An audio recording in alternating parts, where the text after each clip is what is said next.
Welcome to another deep dive. You guys sent us a ton of stuff on Albert Fish. Wow, this guy, like the Boogeyman, the werewolf of Wisteria. Pretty crazy, Yeah. right? So much to go through. We're going to try to break it all down for you. Yeah, it's always interesting how these guys, serial killers really grab people's attention. Like, there's this morbid curiosity, but also I think people really want to understand, like, what makes them tick, the darker side of human nature. Absolutely, and I think that's what we're going to try to do today, right? Try to get to the bottom of it all. So we're going to lay out the facts, the Fish's life, the crimes, his capture, and then, dive into, like, what make him tick psychologically. Exactly. We're not here to just, like, sensationalize the violence, but really, like, understand the complexities that led to it all. So where do you want to start? Let's start at the beginning, I Yep. guess, right? His early life. Yeah, makes sense. And it's just like things went bad pretty quickly right away, like family history of mental illness, abandonment, then the abuse in the orphanage. It's rough. Yeah, no kidding. And even in those early experiences, you can kind of see hints of what psychiatrists call paraphilias, for example. The Wikipedia article you sent mentions urophilia and coprophagia, which basically means deriving pleasure from urine and feces, respectively. Obviously disturbing stuff, but it's often linked to severe trauma, especially during childhood. You're saying the abuse he suffered could have actually, like, messed with his sense of pleasure. It's tough to say for sure, right? Like, you don't want to draw a straight line from cause to effect, but Yeah. yeah, research does suggest that early trauma can really affect how the brain develops, especially the parts that deal with pleasure, pain, and emotional regulation. Right. Yeah, that makes sense. And when you look at his early criminal history, it does seem like those disturbing tendencies, they start to ramp up, starting with prostitution at age 20, then moving Yeah. on to molesting young boys. It's like this clear pattern of predatory behavior. Totally. And there's this one incident from around 1910. It's detailed in the biography of Albert Fish, source. It's really messed up.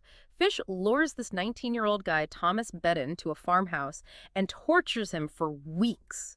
Oh, yeah, that's the one of the implements of hell, right? The meat cleaver, butcher knife, handsaw. Like, those are more than just murder weapons. They're like symbols. Oh, yeah, for sure. They weren't just tools to kill. He was using them to inflict pain. And for Fish, that was a huge part of his sexual gratification. It's just chilling to think about. And, he didn't just direct that violence outwards. The sources talk about him, like, embedding needles in his body. Yeah. Self-flagellation, like intense masochism alongside the sadism. Yeah, that's where things get really interesting from a psychological standpoint. It's like he had this totally distorted relationship with pain, like Yeah. inflicting it and receiving it both became part of how he experienced pleasure. So by 1924, the sources describe Fish, at age 54, consumed by psychosis, convinced that God is commanding him to torture and mutilate children. Right, and those religious delusions are a big part of this whole thing. It's not unusual for people with severe mental illness to experience those kinds of delusions. In Fish's case, it seems like he was trying to rationalize his desires through this warped religious framework. So he's finding a way to justify these acts that are, like, totally abhorrent to most people. Yeah, exactly. And it makes you wonder, like, how much was he really delusional and how much was he using religion as a cover for his sadistic impulses? Tough question, no easy answers. Yeah, for sure. And it's around this time that we see those impulses almost like boiling over. Okay. There's the attempted attack on young Cyril Quinn. Thankfully, Quinn and his friend escaped. But imagine stumbling upon Fish's implements of hell hidden under his mattress. It's scary to even think about, and it shows how premeditated his crimes were. He wasn't just acting on impulse, he was planning and preparing for these encounters. Then later that same year, he abducts 8-year-old Beatrice Keel, but her mom intervenes and scares him off. It's just a reminder of how vulnerable kids are, especially when they're playing alone, which the sources point out was a common target for a few. Right. It's a classic predator tactic. Isolate a vulnerable victim in a place where they're less likely to be noticed or get help. And unfortunately, that pattern leads to one of the most infamous crimes in American history, the abduction and murder of 10-year-old Grace Budd in 1928. This is the case that really made him a legend, in the worst way possible. And it's especially disturbing not just because of how brutal the crime was, but also because of how much Fish tormented Grace's family. Yeah, he answered a classified ad placed by Grace's brother, Edward, pretending to be a farmer looking for help. He was going to kill Edward at first, but then when he met Grace, he changed his mind. Yeah. The level of planning is just insane. He created this whole fake persona, Frank Howard, carefully gained the family's trust before carrying out his plan. He even convinced the parents to let Grace go to a fake birthday party with him and took her to this abandoned house he called Wisteria Cottage. Yeah, the location was totally deliberate. The isolation of the cottage gave him the privacy and control he needed to carry out the murder and everything that came after. And this is where it gets even worse. Not only did Fish murder and dismember Grace, but he also engaged in cannibalism. He confessed to it in detail. That's the part that's really hard to wrap your head around, even compared to other serial killers. It's a level of depravity that's just almost unimaginable. And years later, he sends this letter to Grace's mother, describing the murder in horrific detail, just a cruel and calculated act to inflict as much pain as possible. Yeah, the letter itself is chilling. It's full of graphic descriptions, but also weird justifications and religious delusions. It's a window into his mind, but a very disturbing one. But thankfully, that letter also becomes a key piece of evidence in catching him. The police were able to trace the stationery back to Fish through some really smart detective work. Yeah, the stationery had this little emblem for the New York Private Chauffeurs Benevolent Association. That tiny detail ended up being his downfall. A janitor at the association recognized it, and that led the police straight to Fish's rooming house. And when they confronted him, he confessed to Grace's murder right away. So the arrest of Albert Fish finally put an end to his reign of terror. But it also opened the door to investigations into other unsolved crimes, like the cases of Francis McDonnell and Billy Gaffney, two young boys who had disappeared years earlier. Those cases had gone cold, but Fish's confession to Grace's murder provided crucial links so investigators could go back and look at the evidence with Fish in mind. It just shows how important thorough investigative work is, even when it seems like there's no hope, and it highlights how much damage Fish caused, reaching far beyond just the immediate victims. And before we go, I want to touch on one more thing about this period in Fish's life. His trial. He pleads insanity, claiming that voices from God commanded him to kill. Yeah, that brings up some huge questions about mental illness and criminal behavior. Was he really insane, or was the insanity plea just a way to try to avoid punishment? It's a tough question to answer, especially in a case like this. The line between real mental illness and calculated manipulation can be blurry, but no matter his mental state, the fact is that Albert Fish committed horrible crimes that left countless lives shattered.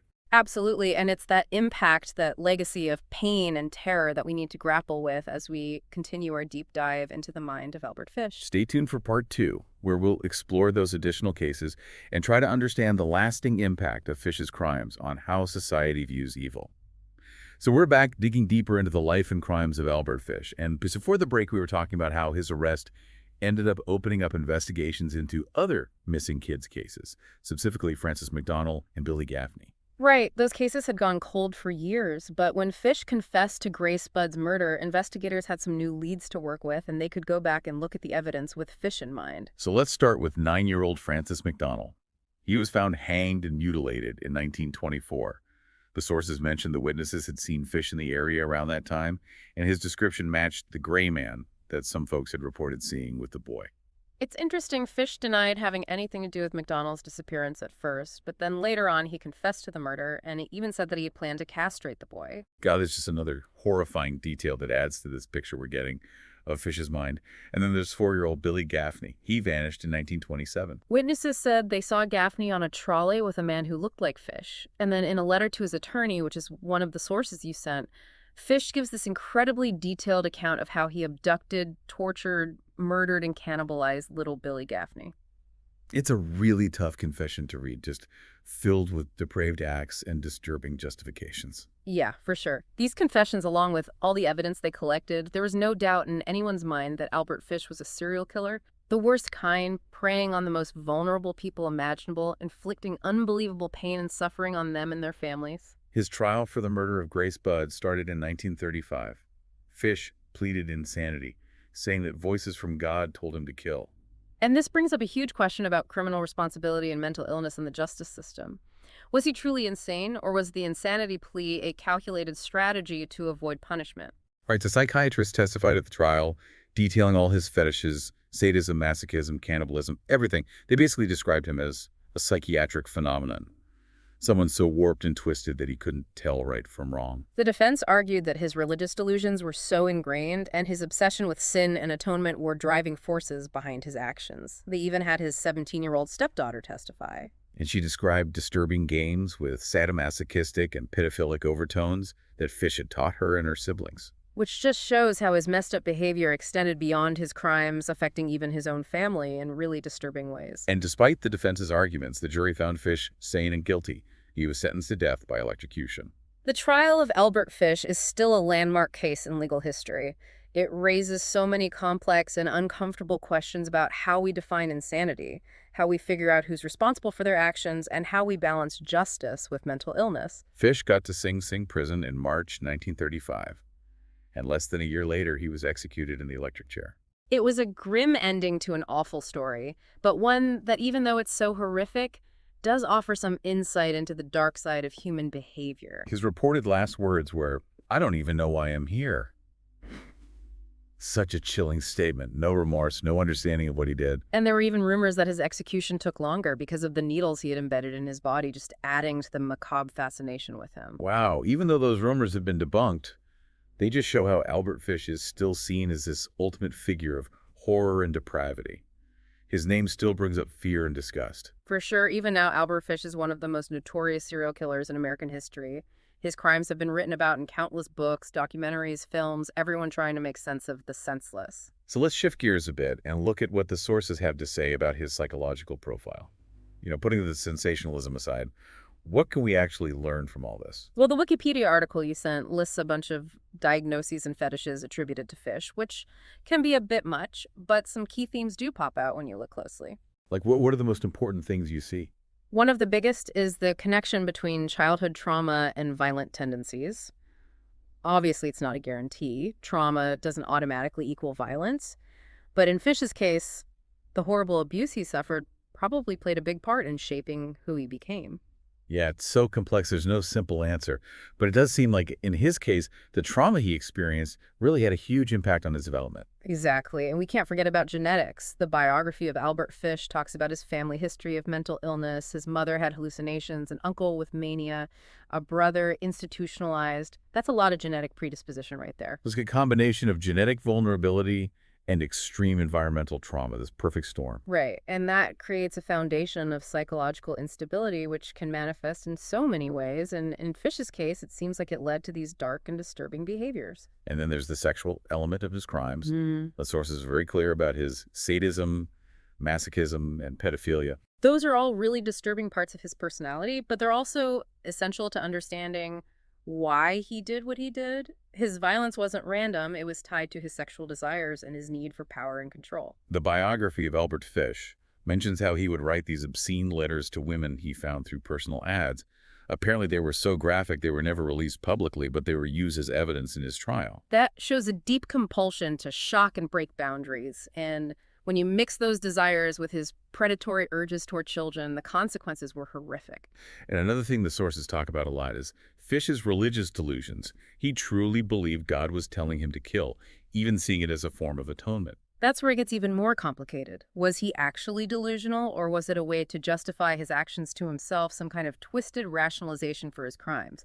It's something that people who study his case are still trying to figure out. The Wikipedia article mentions the story of Abraham and Isaac from the Bible. Yeah. It seems like Fish fixated on that story, seeing himself as some kind of sacrificial figure doing God's will. It's a scary example of how religious ideas can be twisted and used for someone's own dark purposes.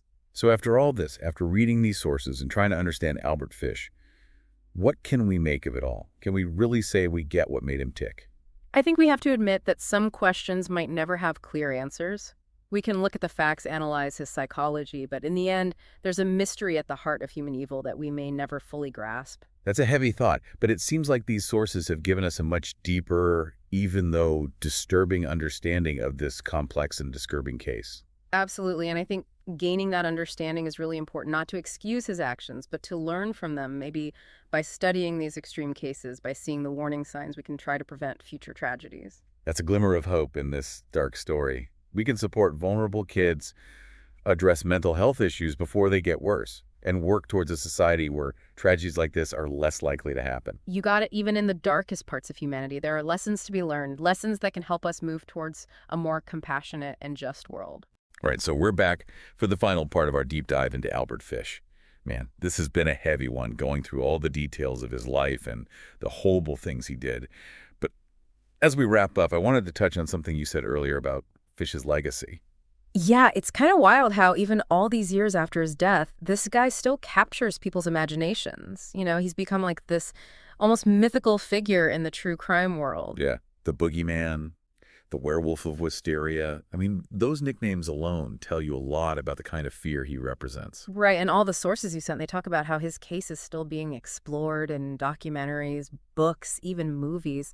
People seem to be really drawn to trying to figure out what creates a monster like Albert Fish. Why do you think that is? Out of all the horrific true crime stories out there, Yeah. what is it about this one that keeps drawing us back? I mean, the sheer brutality of what he did is definitely part of it. The things he did, especially the cannibalism, it's like it taps into something so primal and taboo, something most of us can't even fathom. It's like he represents this break in what we think of as human. Like, he reminds us that evil can be anywhere, even in people who seem totally normal. And that's a scary thought, right? It makes you question how safe you really are. Definitely. But do you think there's more to it than just the horror of his crimes, like something about Fish himself that adds to the fascination? Yeah, I think people are drawn to how complex his case is psychologically. He was this walking contradiction, a seemingly harmless old guy who had the most twisted impulses imaginable. It's Yeah. like this unsettling clash between how he appeared and the darkness inside him. And like we've been talking about throughout this deep dive, his case brings up some really tough questions about the nature of evil,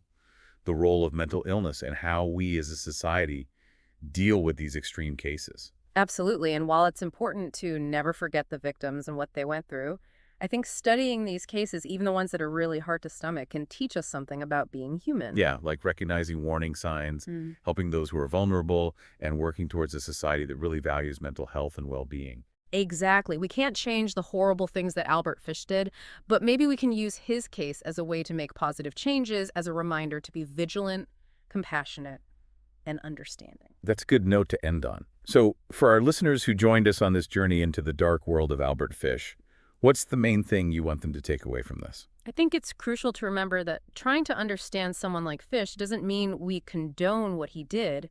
We can analyze these cases, explore the psychology, but we should never forget about the victims and the impact these crimes had on their families and communities. Absolutely. Their stories are important, and their pain deserves our empathy and respect.